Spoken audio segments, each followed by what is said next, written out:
Gracias al amigo, al fraterno Luis Villaverde por este recuento rápido de aquel 9 de febrero de 1822, cuando entraron las tropas a esta parte de Oriente, las tropas haitianas. Ya lo ha sintetizado de una forma bastante didáctica. Más adelante pueden descargar y compartirlo en familia este hecho, el bicentenario de la ocupación haitiana en República Dominicana, que a veces pasa muy inadvertido por el Canal 4, aquello recordar esa importante fecha. Y hablando pues de la madre patria, que nos independizamos de Haití, luego de 22 años, no de la madre patria, viene un catalán a visitarnos, un académico muy profundo, se llama Joan Tomàs, miembro de la Academia de Historia de España, y vamos a hablar temas importantes sobre el nuevo populismo de derecha, sobre todo en Europa o en España, si ustedes quieren, vamos segregando esto. Pero es importante destacar que este gran académico español, que nos visita, significa un aporte muy importante de la Pucamaima, la Universidad Pontificia Católica Madre y Maestra, al fortalecimiento de la democracia nacional. Y se me ocurre agregar esto importante, que la acogida que tiene el profesor, el académico Tomàs, es gracias a iniciativas del Centro de Estudios Europeos de la Pucamaima y la Escuela de Humanidades y Ciencias Sociales de ELSA, Alta Casa de Estudios. Para mí y para el Canal 4 es un privilegio, profesor, recibirlo acá. Díganme cómo me lo han tratado, primero. Bueno, estoy encantado del trato de la universidad y estoy encantado de estar en República Dominicana. Perfecto. Y estar en Santo Domingo. Me encanta esta ciudad y me encanta esta gente. Perfecto. ¿Qué le parece la valoración de Pucamaima cuando dice que usted viene a impartir pues, sus conocimientos, a compartirlo, a crear esos bancos de semillas académicas, de pensamiento crítico, y que su presencia por acá viene a fortalecer el sistema democrático de la República Dominicana, que es bastante joven, tiene alrededor de 50 y tantos años, luego del asesinato de un tirano que se llamó Trujillo? Pues la verdad es que la acogida de la Pucamaima ha sido espectacular y realmente hay un interés enorme en los problemas que estamos afrontando en Europa. Piense usted que yo vengo de un país que tiene grandes paralelismos con el suyo, porque los dos salimos de una dictadura, somos democracias jóvenes, la nuestra también es joven, sí. La nuestra tiene 40 y pico de años tan solo, ¿no? Incluso es más joven que la suya. Entonces, realmente yo vengo a hablar de unos temas que son europeos, porque es lo que yo conozco, el fascismo, su historia, el neofascismo, la nueva extrema derecha populista, pero al mismo tiempo también son mundiales, porque ese fenómeno, esta auténtica epidemia, que en el fondo cuestiona la democracia tal como la entendemos, se ha extendido desde la India de Modi hasta las Filipinas de Duterte, hasta el Brasil de Bolsonaro, hasta la afortunadamente corta administración Trump, etcétera, etcétera. Por tanto, estamos hablando también de un tema general y yo he concebido mi venida aquí como una aportación a dar instrumental, teórico, politológico, para entender estos fenómenos y, por ejemplo, para distinguirlos de lo que fue el fascismo histórico, etcétera, porque, sinceramente, a mí me parecen mucho más peligrosos. Perfecto, interesante. Usted frenó en Brasil y en Estados Unidos, dos países, Brasil con más de 200 millones de habitantes, Estados Unidos tiene 339 millones de habitantes y usted se queda ahí. Cuando hablamos de populismo siempre se le atribuye al socialismo del siglo XXI, que tuvo como mayor referente al comandante Hugo Chávez Fría, pero usted se va a ese populismo de derecha, ¿no?, que Trump es el mayor representante, ¿no?, el mayor referente con posibilidades de volver. ¿Cómo lo ven, cómo nos ven los europeos? ¿Cómo ven América y ese populismo derechista? Bueno, lo vemos como una extensión de... Bueno, el populismo tiene una larga historia en este continente. Diríamos que los primeros regímenes populistas históricamente vienen del Cono Sur, en concreto la dictadura peronista, que fue una versión de lo que ya no podía ser fascismo, porque después de 1945 ya no se podía ser fascista, pero sí una versión de eso, ¿no? Entonces, a partir de ahí, tenemos un populismo, un cuestionamiento de la democracia de partidos, a partir de la oposición entre un pueblo presuntamente maltratado por una élite, y frente a esa dualidad aparece el caudillo salvador, el líder populista, el líder carismático, ¿no? Y que presuntamente trabaja en favor del pueblo, ¿no? Esto que ha venido aquí, que está aquí, está también en Europa y está en el mundo, ¿no? Entonces, dentro de este marco teórico, pues tenemos el populismo de extrema derecha. Entonces, esto en Europa está calando hondo en algunos países, incluso ha llegado al poder, en Polonia y en Hungría, en la cual, junto a esta oposición, pueblo, élite, casta, y necesidades, gente que nos venga a salvar, líderes que nos vengan a salvar, ahí ha aparecido también un concepto de islamofobia, xenofobia, odio al extranjero, cuestionamiento de los derechos de los inmigrantes en nuestros países. ¿Y minorías gay también? También el tema de las minorías gay, también el tema de la violencia de género, se cuestiona en mi país, se cuestiona el tema de la violencia de género. El partido de extrema derecha populista no quiere hablar de eso, habla de violencia intrafamiliar, diciendo que también hay mujeres que matan a sus maridos, pero claro, ¿qué tanto por ciento? Dice Rubén Blay en una canción, después de un atún de palo, que se muere, eso es normal, el pobre esclavo, ¿verdad? Pero profesor, quiero aprovechar, ¿es Mussolini el padre del fascismo, y el fascismo surge por temor al avance que tenía en la década de 1900, del 10 hacia el 20, el socialismo? ¿Eso es real? ¿Y Sí. por qué él es el padre del fascismo? Bueno, Benito Mussolini. él inventó el término, él inventó el partido, él inventó la ideología, que después fue replicada en Alemania por Hitler y replicada en la mayoría de países europeos y algunos de fuera de Europa, pero solo en 2 países, esos 2 que acabamos de citar, llegó al poder, constituyó regímenes, y esos regímenes llevaron a Europa a una catástrofe que también se saldó con el final definitivo de los fascismos, de los regímenes fascistas, ¿no? Entonces, Y de mala manera terminaron. y de mala manera. Entonces, de tal manera que, por ejemplo, en la República Federal de Alemania es anticonstitucional tener un partido fascista, ¿no? Así es. Lo cual, algo que en Italia no pasa, pero bueno, en la República Federal de Alemania sí. Entonces, sí, surgió ese tipo de ideología, que era una ideología que era profundamente antidemocrática, profundamente antisocialista, como usted ha dicho. Paradójicamente, Mussolini era un ex socialista que conocía bien ese mundo, pero también que quería hacer algún tipo de revolución interior en el país, ultranacionalista, que hiciera de Italia, o después de Alemania, un país centro del mundo, ¿no? ¿Por qué la Iglesia Católica apoyó el fascismo? ¿Era porque se oponía al socialismo?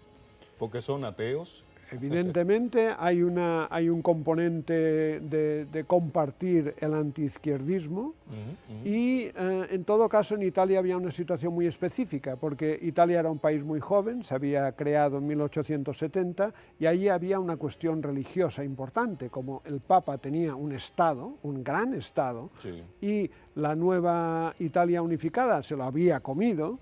Entonces ahí había un conflicto sin resolver, y es que el Papa no reconocía el nuevo Estado italiano. Entonces Mussolini fue capaz de llegar a un pacto con la Iglesia en el cual se creó el estatus del Vaticano y en el cual la Iglesia aceptó ese Estado, pero la Iglesia en aquellos años tenía una política que ha seguido durante mucho tiempo, que ha sido el de no reconocer todo tipo de régimen político. El compromiso democrático fue un poco más tardío. El conservadurismo. Sí. Profesor, usted habla, yo vi un texto suyo, un libro, no sé el tiempo que tiene de edición, donde usted hablaba fascismo, neofascismo. ¿Qué es eso del neofascismo? Si ya Mussolini no existe, Hitler desapareció, ¿por qué usted habla de neofascismo? Yo creo que el neofascismo es un concepto para decirlo simplemente, sería el tipo de partidos que surgen ya después de la desaparición de los regímenes fascistas y que mantienen una ideología de ese tipo. Okay. Entonces el neofascismo, la verdad es que son unas opciones que en Europa han tenido poco éxito. en algunos países un poco más, pero no han sido nunca un peligro. El peligro auténtico ha empezado con este populismo de extrema derecha, que en parte es heredero del neofascismo, pero en parte es nuevo, porque aborda problemas nuevos. Por ejemplo, para decirlo también llanamente, el populismo de extrema derecha no se plantea acabar con la democracia para hacer un régimen totalitario, ultranacionalista.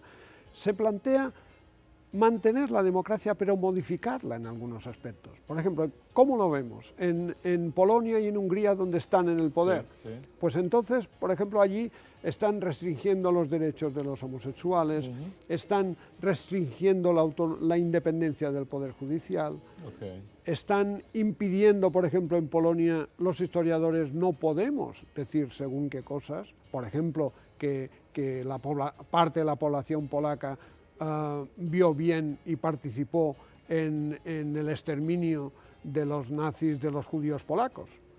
La verdad oficial allí es de que solo fue una cosa de los nazis, utilizando territorio polaco. Las estadísticas hablan de 1.300.000 personas que murieron en Polonia. Sí, pero no es que, no, más, eso solo en Auschwitz, solo en Auschwitz. O sea, pero no pueden negar ese dato que está ahí contundente. No, pero no niegan el holocausto, niegan cualquier tipo de implicación polaca, cuando sabemos que en Polonia había una parte de los polacos que eran antisemitas. Claro, con nombre y todo están ahí en la historia, ¿no? Entonces, ¿cómo nosotros, usted vino a la República Dominicana, hay algo que le quiero, entonces ese neofascismo no está en contra de la democracia, ¿los congresos en el neofascismo seguirán funcionando? Sí. ¿Ellos lo conciben así? Sí. Plantean lo que estamos empezando a definir como lo que diríamos unas democracias iliberales, es decir, constituciones, sistema de partidos, etcétera, pero restricción de algunas libertades. O de cosas que existen. Por ejemplo, en mi país tenemos un partido de este tipo que se llama Vox. Eso le iba a decir, pero ¿qué gente más radical es esto, no? Se escribe V-O-X, ¿no? Sí, como voz en latín. Sí, ¿Y por qué son tan radicales? ¿Ya tienen escaños? Bueno, tienen muchísimos escaños, tienen muchos. Están creciendo, es preocupante. Están creciendo, más del 15%, y seguramente crecerán más. Sí.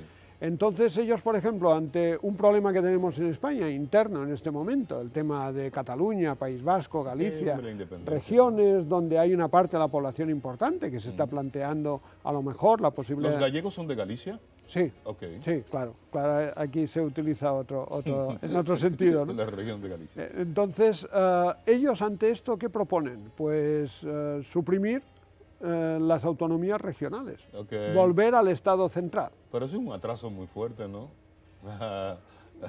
Por ejemplo, también, aquí yo lo veo así. También cuestionan el derecho, bueno, todos los inmigrantes ilegales expulsados inmediatamente, y los legales, y eso es más grave, que los legales no tengan derecho al acceso a la sanidad pública, que allí es importante, a la escuela pública, hasta que haga un mínimo de 5 o 10 años que estén allí.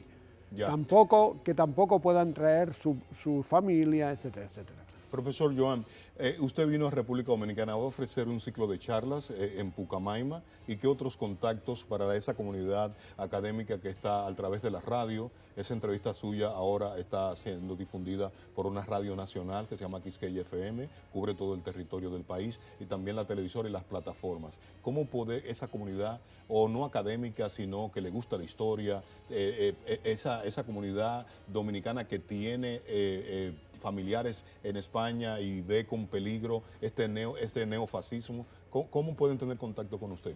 Pues yo creo que, bueno, en primer lugar yo he venido a impartir un diploma en fascismo, neofascismos y nuevas extremas derechas populistas, pero al mismo tiempo la universidad se está encargando de ofrecer la posibilidad de mi acceso a los medios. Sí, claro. Entonces yo les invitaría a ponerse en contacto con el Centro de Estudios Europeos de la Pucamaima, y yo estoy absolutamente dispuesto durante los 2 meses que voy a estar aquí a participar en cualquier tipo de debate, cualquier tipo de intervención que los medios consideren. Estoy encantado. Perfecto, no abuso de su tiempo, pero me gustaría una última reflexión. Luego del episodio Donald Trump y el asalto previo a la juramentación de Joe Biden, ¿usted cree que, y la comiquería, ¿no?, de Bolsonaro, usted cree que, cómo será el giro en América Latina y si el neofascismo va a tener espacio aquí. Creo que es un peligro real, que tenemos que estar muy vigilantes ante eso, es un peligro real, y creo que eso nos plantea a todos los ciudadanos del mundo un reto importante, y es que este tipo de ideologías solo pueden triunfar cuando la democracia no funciona bien, cuando la democracia no tiene un contenido también social, de mejorar las condiciones de vida de la gente, y por supuesto cuando la democracia es una democracia políticamente impecable, es decir, sin corrupción, etc. La mejor manera de defendernos de esta auténtica epidemia es defender nuestras instituciones y que nuestros políticos sean buenos políticos. Sí, profesor, ¿usted sabe quién es Pablo Milanés, un cantautor cubano? Una vez lo entrevistaron un gran presentador o entrevistador español y él decía, él vive una parte en Cuba y otra parte en España. Él decía que España tiene una gran deuda histórica con América. ¿Usted comparte esa valoración? Absolutamente, absolutamente, absolutamente. España tiene una deuda histórica. También creo que España, a pesar de que la conquista, que fue una conquista, fue una invasión violenta, fue una invasión agresiva, fue una invasión para aprovecharse, ¿no?, de unas colonias. A pesar de todo eso, España también aportó a estas tierras, ¿no? Pero también creo que ustedes nos han aportado y nos siguen aportando continuamente. Perfecto, muchas gracias, profesor Joan Tomás. Él es miembro de la Academia de Historia de España, ha venido gentilmente a compartir toda su sapiencia y va a estar disponible durante 2 meses en la República Dominicana, gracias a la Pucamaima, gracias a su centro de estudios el sociológico o Ciencias Sociales y Humanidades, por aportar a la televisión cultural, a la televisión educativa, histórica y oficial de República Dominicana, la presencia de ese gran intelectual e historiador español. Muchas gracias, profesor. Gracias a usted. Bien.